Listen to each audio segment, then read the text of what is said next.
He is a devoted husband, blind to the quiet tension in his own home. When he finds his wife's diary open on the nightstand, his name savagely crossed out on the entry for yesterday, he must quickly piece together her private timeline before she returns home. He needs to understand if she is simply planning to leave, or if the crossed-out name signifies something darker and permanent. But the entries expose a terrifying double life and reveal that the man she truly hates is the one staring back from the mirror. I walked back into the bedroom to grab my wallet. Sarah was taking forever in the shower, but I had a meeting. That's when I saw it. The dark leather journal lying open on her side of the nightstand. She never leaves that thing open. My eyes locked onto the page. Monday's date. The handwriting was tight, frantic. I didn't mean to read it, but the last line was unavoidable. Mark is safe, I know. But Leo called again. I told him I couldn't, but seeing his name, beneath that, my name, Mark, was violently scribbled over. Not neatly erased, but scored out with vicious, heavy lines, like she was erasing a bad memory. I didn't pause to feel the pain. I felt cold, calculating energy. Sarah and I had been married 8 years. We weren't perfect, but this wasn't a vague doubt. This was ink on paper, open for me to find. I picked up one, her phone, which was charging face down. Her usual 4-digit code, the anniversary of our first date, worked immediately. She was getting careless. I skipped past her main inbox. Too clean. I went straight to the archived messages. There it was, a thread labeled simply, L. 2 weeks of history, starting politely, ending with pure emotional shorthand. L. I miss how easy it was when we were 22. S. Stop. We can't do this. L. You know you want. 2. Just coffee. Tomorrow. Leo. The ex-boyfriend she swore she hadn't spoken to since we moved to the city 5 years ago. She had always dismissed him as a mistake. Now he was L in her archives. I scrolled faster, needing dates, needing logistics, needing something solid enough to stop pretending. The messages continued until yesterday afternoon. They were definitely meeting. But where? When? I checked her shared calendar. Empty. Standard. Denial. I clicked out and went into her banking app. She rarely clears notifications, and sometimes they show transaction snippets. I scrolled through recent activity. There it was, an email notification summary. Coastal View Inn reservation confirmed. Room 302, Tuesday night. Today. My hands started to shake, but my focus sharpened. She had booked a room for tonight. Not we, just a single confirmation in her name, emailed to an account I didn't recognize. She wasn't just flirting with the idea of Leo. She was executing the plan. I glanced toward the bathroom door. I could hear the water stop running. She would be out in a minute, smiling, asking me how my day was. I needed to move fast. I deleted the notification summary from the bank app history, shut down her phone, and placed it back exactly where it was charging. I closed the diary and slid it under the stack of magazines on her nightstand. She walked out, wrapped in a towel, steam trailing behind her. "Hey, honey," she said, her voice bright. "Ready for dinner? We should go out tonight." "Sounds perfect, Sarah," I replied, leaning against the door frame, watching her. My mind raced, already building the sequence of moves. "I'll make a reservation for 8. You might want to pack a small overnight bag, just in case." She froze, looking at me, but the hesitation was gone quickly. "An overnight bag? Why?" "Surprise trip," I lied smoothly. "I got a last-minute deal at that little inn down the coast. You know, the one with the ocean view? I thought we needed a spontaneous getaway." I watched her face carefully. Coastal View Inn, room 302. She smiled, but it was strained. Oh, wow, that sounds nice. Which room did you get? I didn't blink. Room 302. I requested the one on the top floor. Her genuine shock was the confirmation I needed. She swallowed hard. That's very sweet, Mark. Let me just, get dressed. I nodded, walked out, and closed the door softly. The trip was confirmed. She was going to room 302 tonight, but she wasn't going to be alone. Not with Leo, and definitely not with me. My next call was to my lawyer. I had 2 hours before I needed to be at that Coastal View Inn. I wasn't going to interrupt the main event. I was going to set the stage for the finale. I grabbed my phone, walked into the garage, away from the sound of her humming while packing, and dialed Sarah's direct line. My lawyer answered on the second ring. Mark, you sound like you're running a marathon, she said. I'm filing, Sarah. Effective immediately. I need everything initiated by morning, and I need a certified investigator at the Coastal View Inn, room 302, by 8 tonight. A pause stretched across the line. Coastal View? Tonight? Mark, what exactly are we documenting? My wife, meeting Leo Peterson. Adultery. Clear cut. I want photographs, timestamps, signed witness testimony, everything legally admissible. I kept my voice flat, professional. The rage could wait. The assets couldn't. Okay. This complicates the community property angle, significantly in your favor, provided the evidence is solid. Do you have proof of intent? I confirmed. The trip myself. She thinks she's leaving for a conference in the morning. She's packing now. The room is booked under Peterson's name. I have the reservation confirmation from her email, which I copied. Sarah was efficient. Good. I'm calling Ken, my best PI. He's discreet and fast. He'll meet you there, or near there, to coordinate the surveillance setup. Do you know the exact time? 8 p.m. Maybe a little later, but no later than 9. Want the evidence secured before I make my appearance. Mark, listen to me carefully. Do not enter the room until the PI has conclusive proof. Do not threaten or physically intervene. You are establishing grounds for divorce, not assault. Let Ken handle the documentation. Then you can handle the confrontation. Your clean hands are more valuable than a dramatic moment. Understood. Proof first, spectacle second. Text me your current location, and Ken will call you with a meetup spot near the hotel. Move fast, Mark. I hung up, heart rate steady. This wasn't a fight fueled by rage. It was a hostile takeover fueled by necessity. I changed quickly. Dark jeans, a neutral jacket. I wasn't trying to hide, but I wasn't trying to draw attention either. I checked my wallet, making sure I had the spare key card I'd taken from her hidden compartment this morning. The one she used for emergencies. The drive to the Coastal View Inn took 45 minutes. Ken, the PI, called me halfway there. Mark, Ken Reynolds. Sarah filled me in. I'm already near the hotel, parked down the street, scoping the access points. Room 302 is on the 3rd floor, facing the ocean. Good news. There's a maintenance stairwell entrance 2 doors down from 302, rarely used after 6 p.m. Bad news. I need to get eyes on the door without being noticed by staff. Can you verify Leo Peterson's vehicle? I asked. Already did. Black Mercedes S-Class, registered to him, parked in the spot closest to the side entrance. We're on a tight schedule. I'm going to use the stairwell. I need you to create a small distraction at the main lobby desk at 7:45 p.m. Nothing big, just enough for the desk clerk to look away for 90 seconds while I slip past the elevator bay and into the stairwell. Can you do that? Consider it done. What kind of distraction? Ask for directions to a non-existent local attraction. Look confused. Block the line of sight to the security monitors if you can manage it. I'll be the lost tourist.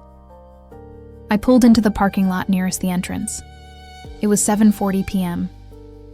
The air was cool, smelling of salt and cheap chlorine from the pool. I smoothed my jacket, took a deep breath, and walked inside. The lobby was quiet. A young man, maybe 20, with a name tag reading Greg, was scrolling on his phone behind the counter. I approached, looking suitably distressed. "Excuse me, Greg? I'm terribly sorry. I'm trying to find the historical lighthouse, the old one, the one with the famous clock tower. My GPS is having a meltdown." Greg sighed, looking up slowly. "Sir, we don't have a lighthouse with a clock tower around here. We have the Point Lookout light, but it's just a beacon." "A beacon? Oh, this is embarrassing. My wife insisted on the clock tower. She said it was right next to the Ocean Breeze Cafe. Does that ring a bell?" I leaned slightly over the counter, positioning myself to block Greg's direct view of the elevator bay entrance, which led to the stairwell. Greg was now deeply engaged in proving my wife wrong about the local landmarks. He started pulling out a laminated map from under the counter, shifting his attention entirely. "The Ocean Breeze Cafe closed 5 years ago, sir.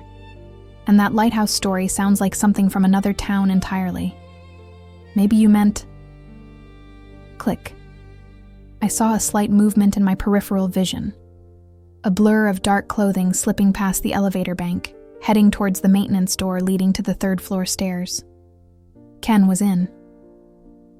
"You know what, Greg? You're absolutely right. My apologies. She gets her facts mixed up. Thanks for the help." I grabbed a brochure about local fishing charters and walked away quickly, heading outside to my car. I parked down the street, far enough away to be invisible, but close enough to see the third floor. I stared at the windows of room 302. They were still dark. Ken texted almost immediately. "In place. Third floor utility closet. Good line of sight to 302 entrance. Waiting for movement." My focus shifted entirely to my watch. Every minute dragged. I pictured her, smiling, applying the expensive perfume I bought her for Christmas, thinking about Leo, thinking about betraying everything we built. The thought didn't spark fire, it sparked ice. At 8:15 p.m., a light flipped on in room 302. Movement in 302. Peterson is there, setting up recording equipment now. Ken's text arrived. I checked my rearview mirror. My own car was anonymous, a gray ghost. I wasn't there yet. I was waiting for the definitive confirmation, the moment of no return. 8:25 p.m. A car pulled up to the side entrance. It was her car, the white SUV. I watched her get out, carrying a small overnight bag. She adjusted her dress, the one she claimed was too tight for our dinner last month. She looked flushed, excited. Not the tired, stressed-out executive she'd been pretending to be for months. She hurried inside. She's entering the stairwell now. I'll confirm entry into 302 and start documenting. Ken wrote, seconds later. Confirmed entry. Door closed. Sound is muffled but present. Documenting activity now. Now I was ready. The evidence was being collected. I needed the final piece of legal leverage. I called Sarah again. It's done. She's in 302. Ken is documenting. I'm moving in now. Mark, wait. Are you absolutely certain Ken has enough? He confirmed. Entry. What else do you need before I get my confrontation? We need context. Photos, audio, something proving the act, not just proximity. Give him 5 minutes. Use that time to get closer, but don't knock. 5 minutes. Fine. I put the phone on the passenger seat, checking the time. 8:45 p.m. I drove slowly down the street, parked across the road from the hotel, and walked towards the main entrance again. But this time, I ignored the lobby. I found the side entrance she used, took the elevator to the 3rd floor. The hallway smelled sterile, like disinfectant and sea air. Room 302 was down the hall. I could hear nothing from the door. Ken's utility closet was 2 doors before it. I stopped outside the utility closet door and tapped twice. The door opened an inch. Ken's face, serious and focused, peered out. He had a small camera set up and a digital recorder. "We've got it, Mark. Conclusive, multiple angles. Audio confirms." He paused, his expression professional but slightly sympathetic. "It's undeniable. I've encrypted the files and started uploading them to Sarah's secure server. You're clear." He handed me a small encrypted USB stick. "Proof of life, proof of betrayal. Here, just in case." I took the stick, my fingers closing around the cold plastic. "Thank you, Ken. You can go. Your job is done." "Good luck, Mark. Try to stay calm." I nodded, watching him quickly dismantle his equipment and slip back down the stairwell. I walked the 2 doors to 302. I didn't knock. I didn't yell. I didn't rage. My hand went into my pocket and pulled out the key card I'd stolen from her purse earlier that morning. The secondary key she kept hidden for emergencies, which she must have forgotten to transfer to her overnight bag. I slid the key into the lock. Green light. I paused, taking in the reality of the moment. This wasn't just catching a cheater. This was ending my life as I knew it, on my own terms. The plan wasn't just to catch her. It was to execute the perfect, clean legal separation. I pushed the door open, slowly, without making a sound. The room was a standard, slightly dated hotel suite. The lights were low, the curtains drawn. There was a faint sound of music, soft jazz. They were on the bed, deep, under the covers. I didn't need to see their faces. I saw the pile of clothes on the floor, his tailored jacket, her expensive silk dress, discarded carelessly. The cold, analytical part of my brain took over. I needed the final, undeniable public confirmation, but I didn't want the spectacle to be just about screaming. I reached into the small backpack I carried, pulling out 2 things. 1, a bottle of expensive champagne, Dom Perignon, the one we were supposed to share on our anniversary. 2, a sealed manila envelope, pre-stamped and addressed to the law firm, containing the pre-signed divorce petition. I walked to the small table near the window. I uncorked the champagne, the loud pop echoing like a gunshot in the quiet room. The movement on the bed stopped instantly. "Leo, what was that?" I heard her muffled voice. It sounded young, unfamiliar, panicked. I poured the champagne into a single glass I had found on the table, took a deliberate sip, and set the bottle down next to the manila envelope. "It was me, honey," I said, my voice measured and calm, cutting through the silence. "Just celebrating." The sheets ripped away from the bed as she scrambled to sit up. Her eyes, wide with absolute terror, locked onto mine. Leo was fumbling, trying desperately to find his pants. "Mark!" she shrieked, pulling the sheet up to her chin. "Good evening, darling. And Leo?" I nodded coolly toward him. "Don't bother with the pants. You won't be staying long enough to need them." Leo froze, half-dressed, looking like a caught deer. "Mark, this isn't what it looks like." "Oh, Leo, it's exactly what it looks like. It looks like adultery, executed poorly, in a room that smells faintly of desperation and bad decisions." I took another slow sip of the champagne. I came here for a reason, not to fight, but to deliver. I picked up the manila envelope and tossed it onto the bed, where it landed squarely on her lap. "That," I informed her, pointing at the envelope, "is a copy of the divorce petition. It was filed electronically exactly 10 minutes ago. My lawyer has everything, including audio and video confirmation of this evening's activities, thanks to Ken in the utility closet." Her face went white, draining of all color. She reached for the envelope, her hands shaking so violently she couldn't hold it steady. "Mark, please," she whispered, the panic shifting to plea. "We can talk about this. It was a mistake. We were just..."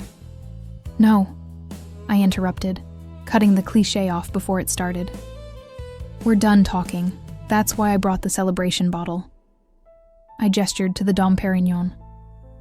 I'm celebrating the end of a lie and the beginning of a very favorable asset. Division for me, thanks to your poor impulse control. I looked directly at Leo, who was now fully standing, trying to look intimidating while tucking in a shirt that was clearly inside out. Leo, you have exactly 60 seconds to get out of this room. Your car keys are on the nightstand. If you are still here when I finish this glass of champagne, I will introduce you to the police I called 5 minutes ago regarding the theft of marital property, my wife's time and devotion. He didn't need a second warning. He grabbed his keys, threw on his jacket, and bolted past me without a word, slamming the door behind him. I stood there, alone with her, the champagne glass still in my hand. He left fast, I observed, sipping the drink. Loyalty is a rare thing, isn't it? She started crying, huge, theatrical sobs. Mark, you can't do this. I love you. This meant nothing. I know, I said, flatly. That's the worst part. It meant nothing to you, but it cost me everything. And now, it will cost you everything too. I walked over to the closet, which contained her small overnight bag. I picked it up. You won't be needing this, I said, dropping it back onto the carpet. You're not going on that conference trip tomorrow. You're going home. To an empty house. I finished the champagne. I placed the empty glass precisely next to the envelope on the bed. I'm leaving now. Ken already sent the evidence. Sarah has the papers. Your access codes to the joint accounts were deactivated while I was driving here. The locks on the house are being changed as we speak. When you get back, you can collect your essential personal items from the front porch. The rest will be handled through the lawyers. I turned and walked to the door. I didn't look back. Don't worry about the cleaning. Fee, darling, I added, opening the door. It'll come out of your share. I stepped out, closing the door softly, leaving her alone with the realization, the cold champagne bottle, and the heavy envelope containing the end of our life. The job was done. I got into the SUV and didn't start the engine right away. I sat there for maybe 30 seconds, letting the silence inside replace the controlled chaos I'd just created. The job was done. The heavy weight I'd been carrying for months. Not the betrayal, but the deception required to catch her, finally lifted. I pulled out my phone and dialed Paul, my attorney. He picked up on the first ring. It's done, I said, my voice flat. Confirmation received. Did she sign? Paul asked, all business. She hasn't had time to read it yet, but the paperwork is delivered. She knows the score. I told her the rest goes through you. Excellent. The restraining order takes effect immediately, covering the property and the accounts. I've already contacted her office and sent the notice of separation. She's locked out of the joint accounts digitally. We'll meet tomorrow at 10 to go over the inventory and finalize the distribution strategy. Where are you headed now? I'm driving to the city. I'll check into the peninsula for a few days. I need to be accessible, but not here. Smart. Maintain. Distance. Do not engage with any communication she initiates. If she sends texts, forward them. If she calls, let it go to voicemail and forward the transcript. This is a clean break, no arguments allowed. Understood. She mentioned the cleaning fee. Did you include that in the papers? Paul actually chuckled, a dry, quick sound. Yes. Standard deduction for property damage and emotional distress. It's symbolic, but it's there. Get some rest. You earned it. I hung up and started the car. I didn't drive fast. I drove deliberately, pulling away from the street that had housed 8 years of my life. 8 years of lies I hadn't known existed until 6 months ago. The house was now legally secured and she was contained. My mind wasn't racing. It was cold, efficient. I needed to focus on the next 48 hours. Lawyer, work, establishing my temporary base. I called my assistant, Mark, once I was on the highway. Mark, I need you to adjust my schedule for the next week. Block out everything tomorrow morning until noon. I have a priority meeting. For the afternoon, clear all personal calls. If anyone calls about the house, forward them to Paul Miller's office. You are not to confirm or deny anything. Understood, sir. Are you all right? You sound precise. I'm fine, Mark. Just taking care of personal business. I'll send you the address of the hotel where I'll be staying. I need the usual setup. Secure line, courier services on standby. Will do. Anything else? Yes. I need you to find the name of the general contractor who renovated the kitchen on Maple Street 4 years ago. I need his private cell number by the time I check in. Maple Street. Got it, sir. I wasn't going back to that house, but I owned another property, a small investment loft downtown that had been leased out. The lease ended next month, but I wasn't waiting. I needed a new base of operations, one that she had never touched. I checked into the peninsula and sent Mark the details. The room was sterile, silent, and exactly what I needed. I didn't unpack much. I ordered whiskey and ice, sat down on the edge of the bed, and stared at the city lights. I had spent 6 months preparing for the moment I walked out that door. The financial audit, the asset segregation, the private investigator, the discreet conversations with Paul. Every move had been calculated to ensure her swift and clean removal from my life without any protracted, messy battle. She was too arrogant, too focused on her own life, to notice the quiet shifting of the tectonic plates beneath her. My phone vibrated. A text from an unknown number. I didn't open it. I forwarded it straight to Paul. It was probably her first frantic attempt to claw back control. Let Paul handle the noise. The next morning, I was in Paul's office at 9:55 a.m. The table was covered in folders detailing every asset, every bank account, every piece of real estate we owned. She's retained services, Paul said, sliding a document across the desk. A firm known for aggressive tactics. They called 30 minutes ago, demanding immediate access to the property. Did you grant it? Of course not. I cited the temporary restraining order and the property exclusion clause. I told them she can send a third-party courier to the porch to collect the essential items you designated, but nothing more. They are going to fight the prenuptial agreement, naturally. Let them. The prenup is ironclad. She signed it 3 times and we had 3 separate witnesses. The amendments are all legally filed. Her only angle is duress, and we both know she wasn't under duress when she was buying $10,000 shoes every month. Exactly. We hold the line. The key leverage we have is the evidence of her activities, which we secured before the confrontation. If they push for more than the prenup allows, we push back with the material. She won't risk the public exposure. Her career can't handle it. I leaned back, feeling the tension ease. What about the loft downtown? The one I bought, before we met? Completely yours. It's never been considered marital property despite the years. The lease expires officially in 2 weeks. I contacted the tenants yesterday. We offered them a cash payout to vacate within 72 hours. They accepted. The unit will be empty and ready for cleaning by Thursday. Perfect. I need to move in quickly. I want eyes on that loft immediately. I need a security assessment and a full data wipe. Not just the computers, but the apartment itself. I want it scrubbed clean of any potential listening devices or tracking tech. Paranoid but justified, Paul conceded, making a note. I'll get my security team on it today. You won't step foot in there until it's certified clean.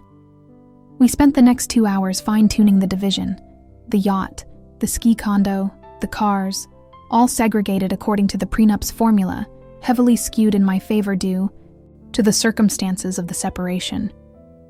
The only thing she's going to get is what the contract stipulates, A fixed sum based on the duration of the marriage, a small percentage of the liquid assets, and her personal investments, I summarized. That's the legal minimum, yes, and we've already deducted the alleged cost of that affair, including the travel expenses and the surveillance fees. It's all itemized. Paul smiled faintly. She'll be solvent, but she won't be comfortable. She certainly won't be living the life she planned with her trainer. I stood up. Keep me updated, Paul. I need this finalized quickly and quietly. No leaks. No drama. You've established the perimeter, my friend. Now we just manage the defense. I left Paul's office feeling like I'd just closed a multi-million-dollar merger. No emotion, just successful execution. Back at the hotel, Mark had sent me the contractor's number. I called him immediately. Mr. Davies, this is Victor. We need to talk about the loft downtown, 14th Street. You did the work there 4 years ago. Victor, sure. What's up? I'm moving back in quickly. I need you to go in there Thursday morning. I want the main wall separating the living room and the study completely removed, load-bearing assessment permitting. I need an open plan space. I also want every piece of smart home technology ripped out and replaced with wired analog systems. No Wi-Fi thermostats, no smart locks, everything hardwired and secure. The contractor sounded surprised. That's a big job on short notice, Victor. An analog tech? We haven't installed that level of security wiring since the 90s. I'm aware. Consider it a rush job with a 50% premium. I need it done within 10 days. Can you start Thursday? For that premium? Yes. Consider it done. I'll send my crew over immediately after the tenants leave to start the demo. I hung up. I wasn't just securing the premises, I was fortifying it. After spending 6 months watching my private life become public knowledge to a private investigator and potentially her lover, I was done with vulnerability. That evening, I finally opened the secure line Mark had set up.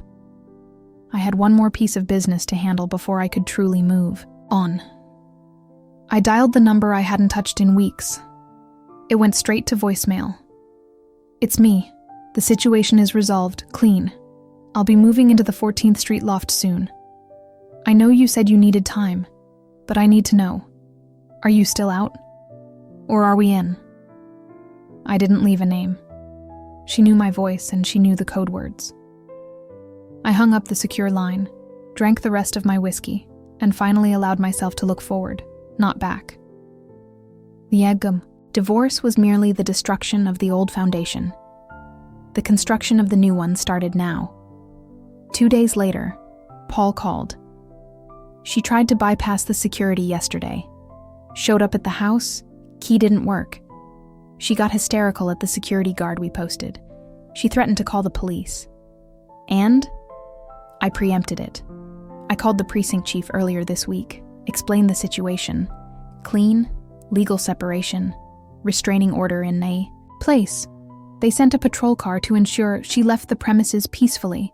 She was escorted away. It was glorious, according to the guard. I felt a distant satisfaction. Good. No leverage then. 0. Now, here's the interesting part. Her lawyers are desperate. They offered to settle for exactly what the prenup dictates, provided we guarantee no public exposure of the evidence. That was the concession I needed. They folded quickly because they knew what I had. Accepted, I said instantly. Tell them the papers need to be signed by the end of the week, or the evidence goes straight to a friendly journalist. Make sure they understand that. I already implied it. We'll have a signed settlement agreement by Friday. You're almost completely free, Victor. I hung up, walking over to the window. The city was sharp, moving fast. I looked down at my phone. There was a new message on the secure line. In. It was the response I had been waiting for. My next phase was ready to begin. I called Mark. Mark, book 2 flights to Geneva for next Tuesday, first class, and arrange for a very discreet dinner reservation for 2, tomorrow night, downtown. Not the usual places. somewhere quiet, where no one knows my face. I was meeting her, the woman who had been my confidant, my silent ally, the reason I knew my wife was lying, and the only person who understood the cold precision required to dismantle a life. The woman who, coincidentally, was my wife's younger sister. I took a corner table. Sarah arrived 5 minutes later, wearing black, blending perfectly into the muted decor. She didn't offer a hug or a smile, just slid into the seat opposite me. "Mark handled the flights?" she asked, not touching the menu. "Booked. First class to Geneva, Tuesday morning." "Are you going?" "No." "We are going. The tickets will be scanned, bags checked in, then I'm leaving the airport through a private gate. Amelia will watch the tracker, she'll see the plane take off and she'll think I'm gone. That's crucial." Sarah nodded, pulling a small sealed envelope from her clutch. "This is everything. The dates, the hotel receipts, all scanned from her secondary phone, the one she uses for him." I didn't open it. I knew what was inside. "And the name?" "Robert Hayes, real estate, 42, predictable. He's married too, lives 3 blocks away, which is why she thinks it's safe. They meet at his place, usually Tuesday afternoons, after her yoga class, or when you travel." "Tuesday," I repeated. "Perfect timing." He's been texting her about this coming Tuesday. He thinks he has the house free for the day. He sent a picture of a bottle of wine he bought yesterday. Sarah looked me in the eye, her expression unreadable. "I need to know your full plan. You haven't told me what happens after you confirm it." "Confirmation is just step 3. Step 4 is securing the assets. Step 5 is the expulsion. I need leverage that ensures a quick, clean divorce. No arguments over the properties. No public spectacle beyond what I control." "What about the house in Aspen?" "Already being moved into a blind trust under Mark's oversight. She won't know until the paperwork lands. The apartment in the city is already mine. Prenup confirmed. I need to focus on the liquid assets. I'm freezing the joint accounts Monday evening. I'll make sure she has enough credit on one card to cover basics, nothing more." "The money won't be the problem for her," Sarah said flatly. "It's the humiliation, the control." "Precisely. I want her to feel the lack of control. Now tell me about Robert's wife." "Carol. She's oblivious. Works downtown. Her schedule is rigid. I need access to Carol. I want her present when Amelia gets her surprise." Sarah paused, taking a slow sip of water. "You want 2 couples destroyed simultaneously." "No, Sarah. I want 2 lies exposed simultaneously. I only care about my house and my name. Robert Hayes is collateral damage, but he deserves to face the same consequence. Can you get me Carol's work, schedule, and a way to contact her discreetly, without Amelia or Robert tracing it back to you? I can leave an anonymous note at her office, listing the time and place for a meeting. She's protective of her marriage. She will show up." "Good. Set that meeting for next Tuesday, 6 p.m., at the old hotel bar, the one with the private booths. I need 6 hours between the plane taking off and the final confrontation."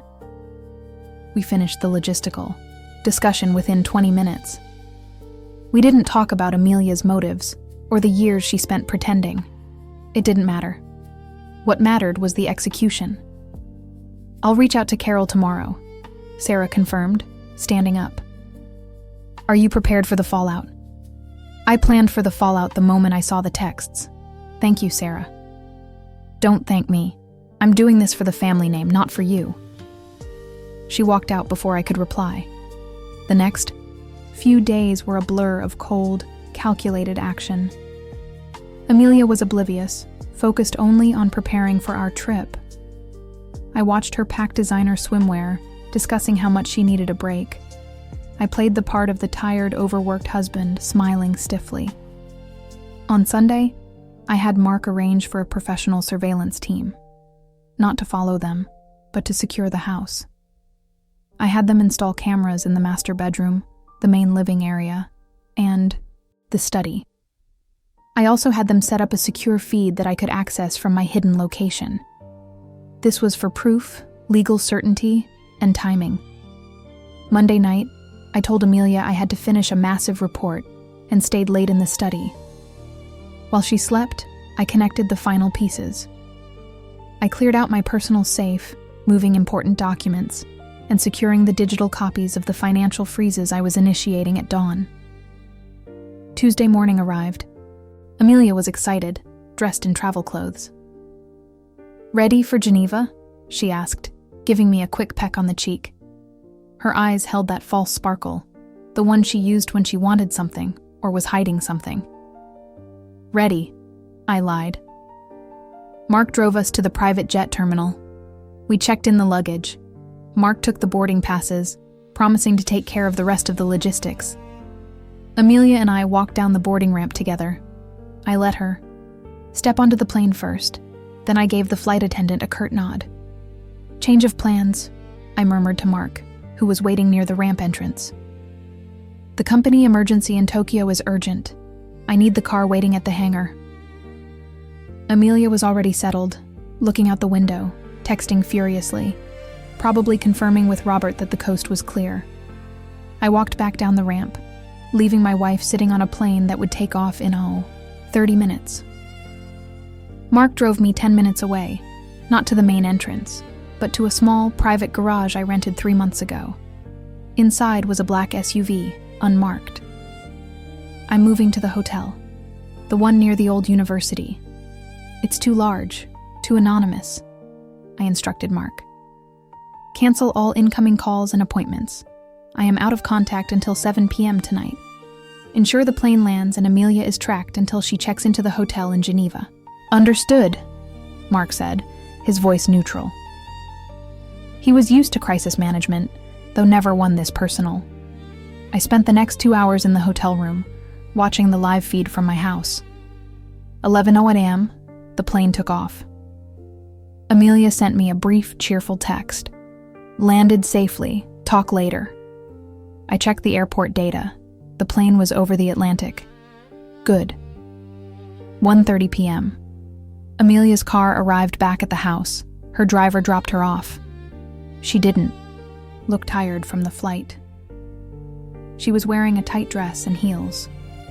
She walked straight into the kitchen, poured herself a glass of wine, and immediately went to the master bedroom. 2:05 p.m.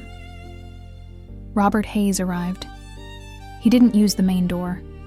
He walked around the side and let himself in, using the hidden key Amelia always kept under the third stone planter.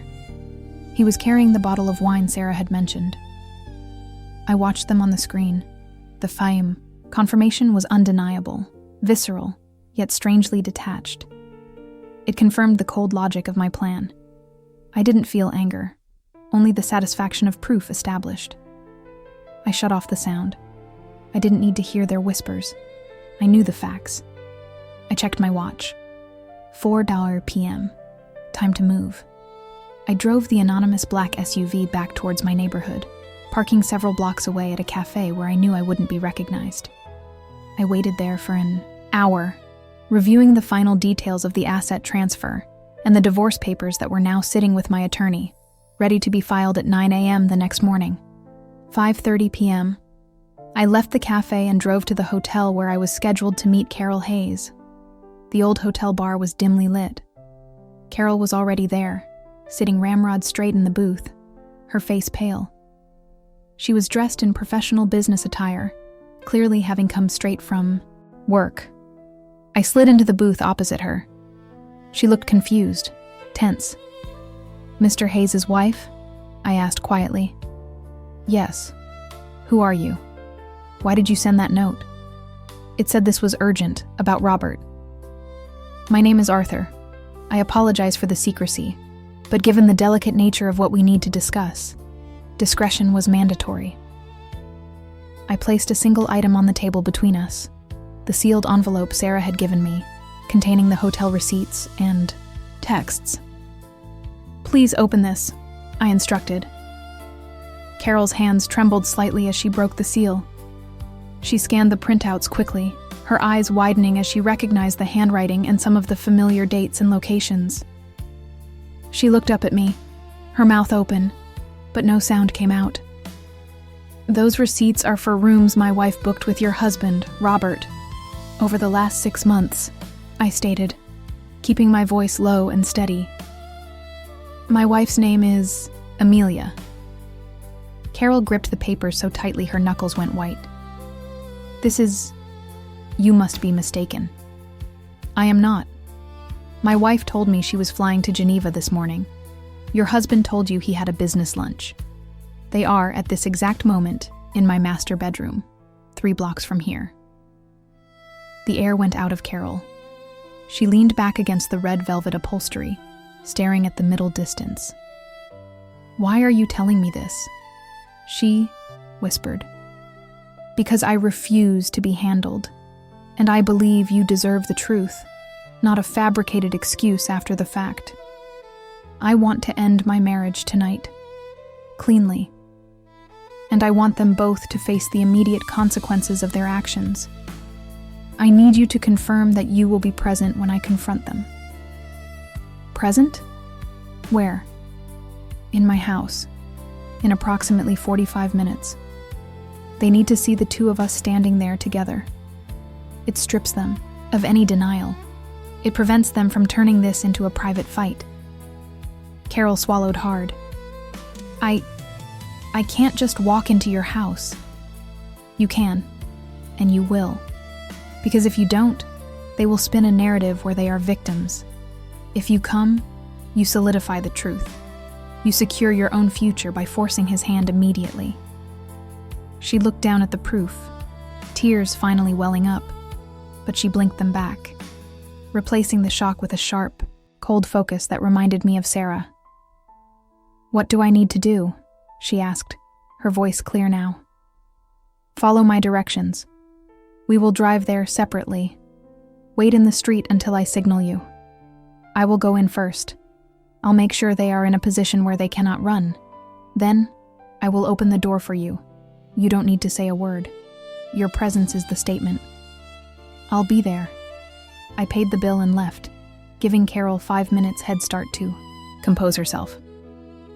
The drive was short. I parked the SUV 2 houses down.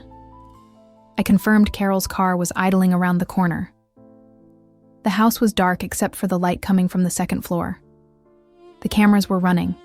Robert and Amelia were still upstairs. I walked silently to the hidden key under the 3rd planter. I replaced the key with a note that read, "I changed the locks." I used my own key to enter the house.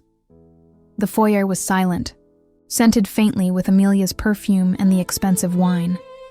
I walked directly to the study. I needed to ensure my escape route was clear, and my final preparations were in place.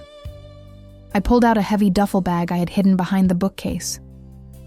Inside were all of Robert Hayes' personal belongings he'd left at the house over the last few months. A tie, an electric toothbrush, a pair of expensive cufflinks, a leather belt. I took the duffel bag and walked back to the front door. I unlocked the deadbolt and signaled Carol with a flash of my phone. She pulled up silently and parked at the curb. I walked out and tossed the duffel bag into her trunk. "That's his," I said. "Anything he left here is now yours to deal with." I looked up at the master bedroom window. The light was still on. "It's time," I told Carol. "Wait here for 30 seconds. I need to be inside the room before you enter." "The house." I walked back in, leaving the front door slightly ajar. I climbed the main staircase, not bothering to be quiet. Each step was solid, deliberate. I reached the master suite door. The soundproofing was good, but I could hear a low murmur of voices inside. I didn't knock. I just turned the handle and pushed the door inward. They were tangled in the middle of the bed. They froze instantly, their eyes snapping to the doorway.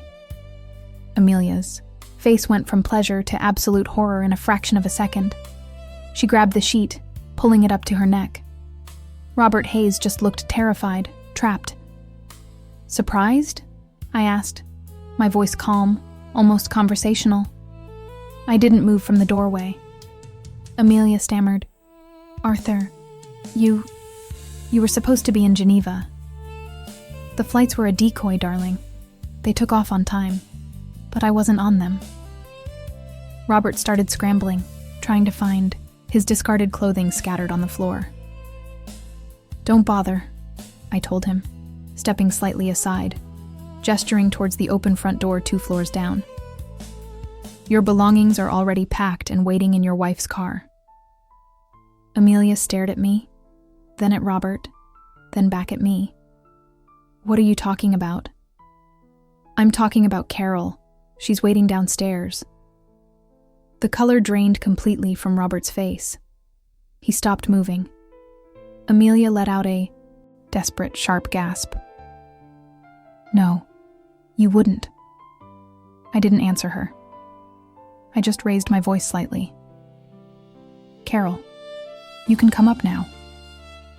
A moment later, I heard the click of heels on the marble floor of the foyer, then the steady progression up the stairs. Carol appeared in the doorway behind me. She was pale, but perfectly composed. She didn't look at me or Robert. Her gaze was fixed solely on Amelia. The silence in the room was absolute, broken only by the sound of Amelia's ragged breathing. "Hello, Amelia," Carol said, her voice quiet and filled with venomous disappointment. "Thank you for the note, Arthur. It was informative." Amelia let out a choked sob. "Carol, this is... Don't lie again." Carol cut her off sharply. I stepped fully into the room, pulling a folded stack of papers from my jacket pocket, the finalized divorce papers and the immediate restraining order. "Robert Hayes," stated, addressing the terrified man on my bed. "You have exactly 5 minutes to get dressed and leave this property. You will leave with Carol. If you ever contact my wife, or step foot on any of my properties again, the full weight of my legal team will be deployed against you for trespass and harassment. You will sign this non-disclosure agreement before you walk out." I tossed the NDA onto the floor near his shoes. He nodded frantically, grabbing his clothes. I turned to Amelia. She was crying silently now, the drama gone, replaced by pure defeat. "Your plane ticket to Geneva is still valid for tomorrow, should you wish to use it," I said. "But your tenure here is over. My attorney will file the divorce papers at 9 a.m. tomorrow. Your access to the joint accounts is restricted to a small allowance starting now. All assets are frozen or secured." Amelia finally found her voice, weak and trembling. "You planned this. All of it." "Of course I did. Did you think I would simply accept the lie?" "I built this life, Amelia. You tore down your half. I simply handled the demolition of the remainder. Your packed bags are in the guest bedroom. You have 1 hour to vacate the house entirely. Mark will escort you to the airport or a hotel of your choosing. The choice is yours, but the time limit is not negotiable." Robert, now fully dressed, skirted around me, avoiding eye contact. He grabbed the NDA, signed it quickly, and practically ran out of the room. He hesitated when he saw Carol still standing in the doorway. She moved aside without a word, letting him pass. I looked at Amelia, who was now alone, exposed, sitting amidst the wreckage of her own making. "I need to know why," she whispered, her voice cracking. The why stopped mattering when the truth started. Loyalty is the only currency that matters in a partnership, and you defaulted. Now get dressed. Your hour has started. I walked out, leaving Carol standing in the doorway for a moment longer, watching her sister. Carol then gave me a small, curt nod, a silent acknowledgement of a brutal mission completed, and followed Robert downstairs. I went to the study and checked the security cameras on the front porch. Robert and Carol walked to her car. He got in, the passenger side. She drove away without looking back. I waited 1 hour. Mark arrived precisely on time. Amelia emerged from the guest room, dragging a single suitcase, her face puffy and red. She looked small, diminished. "Mark will take you wherever you need to go," I said, meeting her at the bottom of the stairs. "When you're ready to discuss the settlement, have your attorney contact mine." She stopped at the open front door, looking back. At the foyer, the house she thought she owned. "You win," she mumbled, defeated. "There are no winners in deceit, Amelia. Only consequences." She stepped out into the cool evening air, and Mark followed her, closing the door softly behind them. I walked to the front door and locked it. I reset the alarm. The house was quiet, sterile. I walked through the rooms, turning off the lights, one by one. The silence was the only thing left that felt honest. The lesson was swift and absolute. Never mistake comfort for security, and never underestimate the cold precision required to correct a fundamental betrayal. My life was now complicated, but it was mine again. I didn't sleep. I just watched the sunrise turn the sterile house a sickly yellow. The air still held the cold scent of the previous night's chaos, but the energy was different now, resolved. At 7:05 a.m., I called Eleanor. She was my corporate lawyer, but she specialized in ruthless asset protection. I had emailed her the full file, the proof, the recorded confession of the hidden severance package, and the prenuptial agreement copy, 2 hours after Mark left. I had done the work. Now she just needed to execute the law. "Mark is gone," I said, my voice flat, devoid of emotion. "I saw the file. Clean work," Eleanor replied, her tone professional and approving. "We move, immediately. I've already filed the temporary restraining order against asset liquidation. He can't touch the joint investment accounts or attempt to sell the boat." "Good. I need the house deed secured in my name by end of day. Use the clause about moral turpitude and the documented financial fraud attempt." "It's a strong clause, Sarah. We'll use it. I need you to change all passwords, bank, investment, utilities, the security system. Change the garage code. Hire a locksmith for the house keys. Today. Do you have his current location?" "He's at the Crestwood Inn near the airport. I forwarded his mail there last night. He won't be able to access our shared mail server for the next few days. I locked him out of everything technical before he even reached the driveway." "Perfect. We'll serve him the papers by noon. You won't hear from him except through us." I hung up and felt the first, genuine breath in months. It wasn't relief. It was profound, cold clarity. Mark had complicated my life with his lies, but I had simplified it with a single, irreversible action. The house felt lighter, less suffocating. I called the locksmith. He arrived within an hour, swapping the main door cores and the garage keypad. I watched him work, the small metallic clicking sounds representing the final, physical severing of his access. Every click was a step further away from the man who thought comfort meant security. Around 1 p.m., my phone rang. Unknown number. I answered cautiously. "It's Mark. I just got served." His voice was tight, strained. The shock was palpable, overriding any anger. "Yes, you did," I confirmed, pouring myself a glass of water. "Are you serious about this? The restraining order? The house? This is insane, Sarah. It was just a mistake. It was stress." "It wasn't a mistake, Mark. A mistake is choosing the wrong wine at dinner. This was a calculated choice. You liquidated assets. You hid a severance package. You tried to build a separate financial life using funds I helped earn. That's fraud, and it violates the terms of our prenuptial agreement. You're blowing this out of proportion. We can talk. We can fix it. I'm willing to go to therapy. We can tell Eleanor to stop. There's nothing left to fix. The trust is gone. Eleanor will handle every communication from now on. Don't call me again. If you try to contact me directly, I will file harassment charges. If you need anything, email her. That is the only bridge left."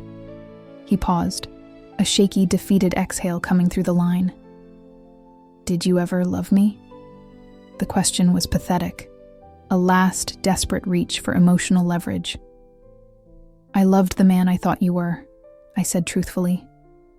He died when you decided secrecy was more valuable than loyalty.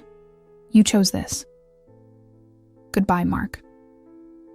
I hung up, blocked the number immediately, and archived the call log for Eleanor.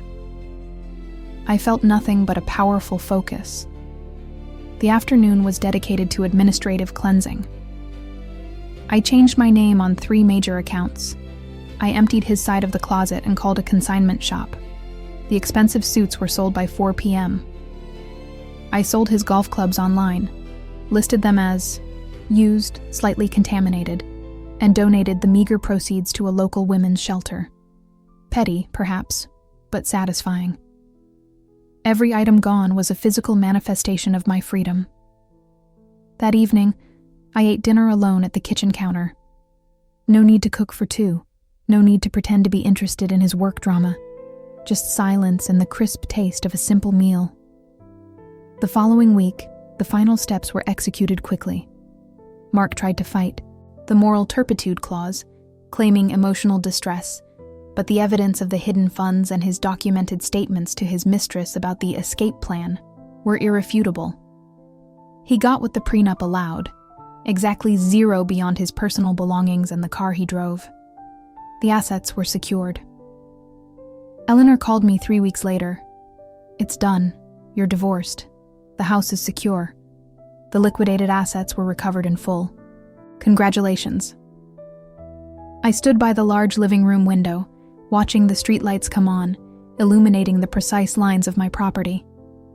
It wasn't happiness I felt, but a profound, rock-solid sense of self-respect.